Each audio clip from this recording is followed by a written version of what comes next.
Good morning, I'm Nivareti Manu, and this is your morning news fix for Thursday, 23rd of October. In this update, police are urging people in areas with red wind warnings to stay home if possible. Red wind warnings are in place across much of Canterbury, Marlborough, Wellington and Wairarapa. In Canterbury, a state of emergency is in place, and Commander Tony Hill says people who don't have to travel should stay off the roads. If it gets to a situation that the roads become dangerous, I will be asking Civil Defence to close those roads, and that's important to understand. In Wellington, major disruptions expected with all train services cancelled from 8 a.m. And Mayor-elect Andrew Little says people should take warnings seriously. If something did go wrong at home, have you got your grab-and-go bag? Have you got a place to go? And make sure that you've got enough provisions at home in case power goes out or anything like that.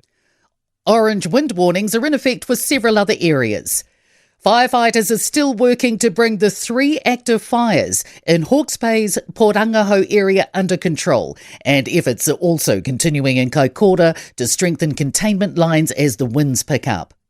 Multiple unions are joining in solidarity for what could become the largest strike action in decades.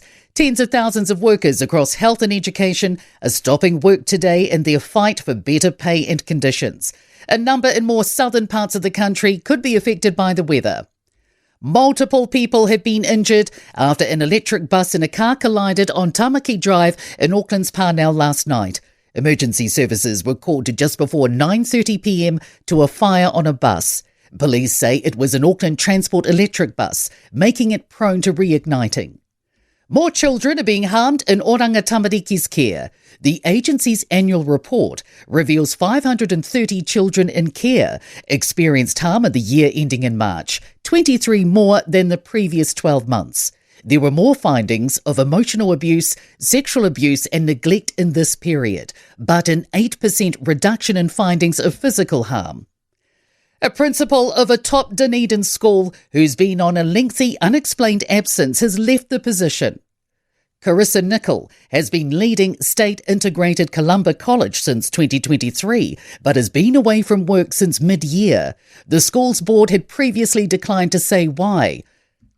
A swathe of MPs from across the House will farewell Jim Bolger today. He was Prime Minister from 1990 to 1997 and died last week aged 90. His funeral will be held at his local Catholic parish in Kapiti, with Parliament's question time pushed back to 3 p.m. to allow MPs to attend. In sport, New Zealand are 2-0 down in the 4-match Constellation Cup netball series against Australia after a 68-51 defeat in the second test at Sydney. Australia have beaten England by 6 wickets, chasing 245 with 9.3 overs to spare at the Women's Cricket World Cup in Indoor. The defending champions return to the top of the table. Liam Lawson will sit out the first practice session at Formula One's Mexican Grand Prix this weekend in favour of a mandatory invitation for a rookie driver. I'm Nivareti Manu. That's your latest news fix. We'll be back with the next update at midday from the Newstalk ZB newsroom.